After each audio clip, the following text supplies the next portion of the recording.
Dicoret, STY tegaskan tidak ada anak emas di skuad Garuda. Tak terduga, begini kabar naturalisasi Miliano Jonathan. Modal timnas Indonesia imbangi Jepang. Diusir supporter Arab Saudi, Mancini diambang pemecatan jelang lawan timnas Indonesia. Push leg di bawah, lanjut simak informasi selengkapnya sebagai berikut.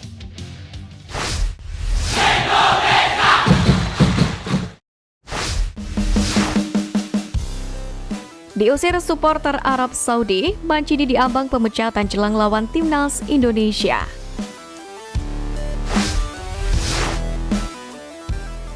Jelang duel lawan timnas Indonesia, masa depan Roberto Mancini sebagai pelatih timnas Arab Saudi justru tengah diragukan. Arab Saudi memang belum menunjukkan performa yang mengesankan. Setelah gagal di Piala Asia 2023, The Green Falcon juga belum cukup menjanjikan pada putaran ketiga kualifikasi Piala Dunia 2026 zona Asia ini. Pasalnya dari 4 laga yang sudah dimainkan di grup C, Arab Saudi baru mampu meraih 5 poin. Terkini, media asal Italia, La Repubblica, membuat laporan terkini tentang situasi Mancini di Arab Saudi. Mereka menyebut setidaknya ada 3 faktor yang membuat Mancini mungkin akan dipecat dari posisinya. Faktor pertama adalah hasil buruk. Kedua, Mancini dilaporkan punya relasi yang buruk dengan media lokal Arab Saudi. Kemudian faktor yang ketiga adalah Mancini terlibat argumen dengan fans Arab Saudi. Dengan begini situasinya sedang tidak baik-baik saja. Maka dari itulah pelatih Arab Saudi Roberto Mancini kini terus mendapatkan tekanan untuk mundur dari jabatannya. Apalagi terlalu banyak kelemahan yang ditunjukkan Mancini selama menjadi arsitek tim Arab Saudi. Seperti Mancini yang terlihat kebingungan menentukan komposisi lini depan. Dia sudah mencoba 15 formasi lini serang yang berbeda dalam 18 pertandingan. Belum lagi kritik Mancini soal Liga Arab Saudi yang dianggapnya tidak memberikan kesempatan bermain yang cukup untuk pemain-pemain lokalnya. Saat ini Federasi Sepak Bola Arab Saudi sendiri belum memutuskan bagaimana nasib dari Roberto Mancini ke depannya. Namun, supporter sudah tidak tahan melihat juru taktik asal Italia ini. Bahkan pada Senin 14 Oktober, mereka pun ramai-ramai mengusir Mancini di saat mantan pelatih Manchester City dan Inter Milan itu justru sedang mengunggah kenangan momen berduka dalam akunnya di media sosial. Bisa dibilang situasi ini cukup menguntungkan bagi timnas Indonesia.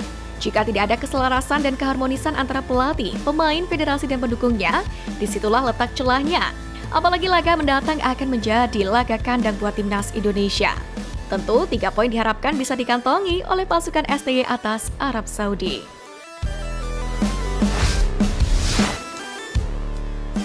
Dicoret, STY tegaskan tidak ada anak emas di skuad Garuda.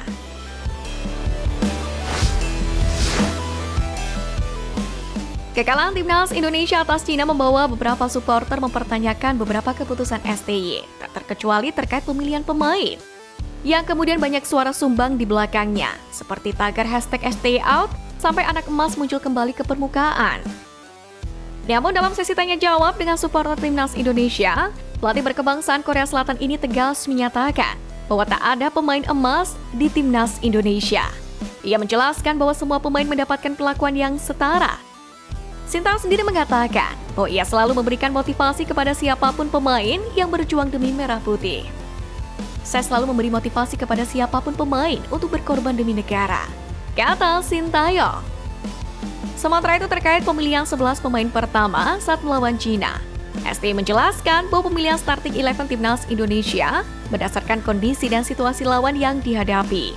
Ia pun selalu mempertimbangkan performa dan kondisi fisik pemain, serta taktik yang akan diterapkan dalam setiap pertandingan. Dengan penjelasan ini, Sintayong pun berharap dapat meredakan keraguan yang muncul terkait keputusan yang diambilnya. Bagaimanapun sang pelatih, ia memilih pemahaman mendalam mengenai kondisi tim dan kebutuhan strategis untuk setiap laga. Untuk itu dengan komitmen memberikan kesempatan yang adil bagi semua pemain, Sintayong pun menunjukkan bahwa ia berfokus pada hasil terbaik untuk Garuda. Dalam sepak bola, performa dan dedikasi pemain adalah kunci dan Sintayong bertekad untuk mengedepankan prinsip tersebut demi kesuksesan tim.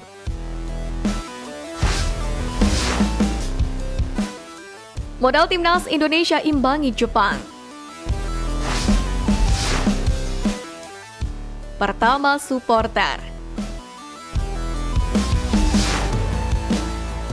Bisa dipastikan ribuan pendukung setia akan menyerbu Stadion Utama Gelora Bung Karno, Jakarta. Dukungan langsung kepada tim kesayangan pun akan menjadi tekanan sekaligus teror bagi anak-anak Jepang. Bukan rahasia lagi, semangat dan kekuatan JSSCS akan berlipat ganda setiap kali melakoni laga di kandang sendiri. Kehadiran supporter serta aura mistis Stadion Gelora Bung Karno seperti memberikan kekuatan supranatural. Pada laga melawan Australia misalnya, Sok Ross sama sekali tak berdaya dan harus puas bermain imbang tanpa gol. Sepulangnya dari Senayan, Graham Arnold pun dipecat sebagai pelatih.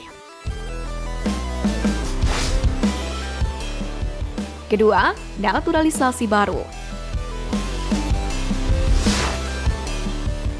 Tak berhenti sampai di Eliano Reinders dan Miss Victor Hilgers.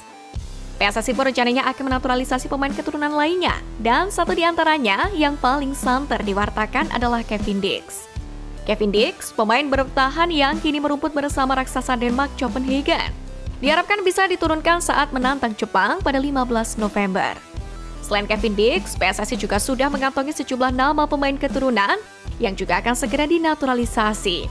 Tak menutup kemungkinan juga striker muda potensial Indonesia Jens Raven akan dipanggil ke tim senior guna menambah opsi di lini depan. Ketiga, jeda istirahat yang cukup. Pasca kekalahan dari Cina, tim pelatih langsung melakukan evaluasi di semua lini. PSSI pihak ketumnya Erick Thohir pun juga sudah melakukan komunikasi dengan tim pelatih yang dikepalai oleh Sintayong terkait apa saja yang harus diantisipasi jelang bentrokan kontra Jepang. Mengingat rentan waktu yang cukup panjang, STI pun punya kesempatan banyak untuk mempersiapkan timnya, termasuk mempelajari kekuatan dan kelemahan Jepang, termasuk saat Samurai Biru ditahan imbang 1-1 oleh Australia di laga terakhir. Duel melawan Australia sendiri merupakan anti klimaks bagi Jepang yang pada 3 laga sebelumnya menang atas Saudi dan juga Cina serta Bahrain. Di hadapan Australia, penyerang-penyerang Jepang sama sekali tak mampu mencetak gol. Sebiji gol yang mereka peroleh pun berasal dari gol bunuh diri pemain Australia. Nah, jelas ya, skuad Garuda masih punya asa untuk menghancurkan Jepang dan pasti itu bisa.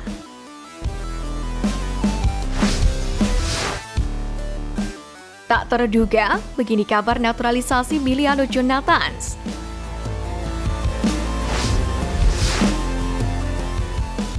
Pemain keturunan Depok, Miliano Jonathans, mendadak berpikir ulang untuk membela timnas Indonesia. Hal itu diutarakan oleh Miliano saat wawancara dengan ESPN Belanda. Menurut Jonathans, ada faktor besar mengapa ia menunda untuk menerima tawaran untuk menjadi WNI dan membela timnas Indonesia. Jonathans mengatakan bahwa ia baru sembuh usai cedera panjang musim lalu. Nah, sudah sembuh dari cedera ini membuatnya ingin fokus kepada klub VTC. Namun ditegaskan oleh dirinya bahwa hal itu tidak menutup kemungkinan ia mau membela timnas Merah Putih. Padahal sebelumnya dalam wawancara dengan Yusa Nugraha beberapa waktu yang lalu, Miliano Jonathans mengaku pernah dikontak oleh PSSI. Tak heran PSSI mendekati Miliano Jonathans, pasalnya ia bukanlah pesepak bola kacangan. Sejak 2020 atau di usia 16 tahun, Miliano Jonathans sudah mendapatkan kontrak profesional dari Vitesse Arnhem. Miliano sendiri tampil luar biasa bersama Vitesse Arnhem yang mentas di Liga 2 Belanda 2024-2025. Dari 10 pertandingan, Miliano Jonathans mengemas 6 gol dan 2 assist. Terbaru, ia memborong semua gol Vitesse Arnhem saat kalah dari FC Den Bosch dini hari tadi. Melihat statistik di atas, Miliano pun dinilai sebagai pilihan yang cocok untuk mengisi lini depan timnas Indonesia yang tengah diragukan.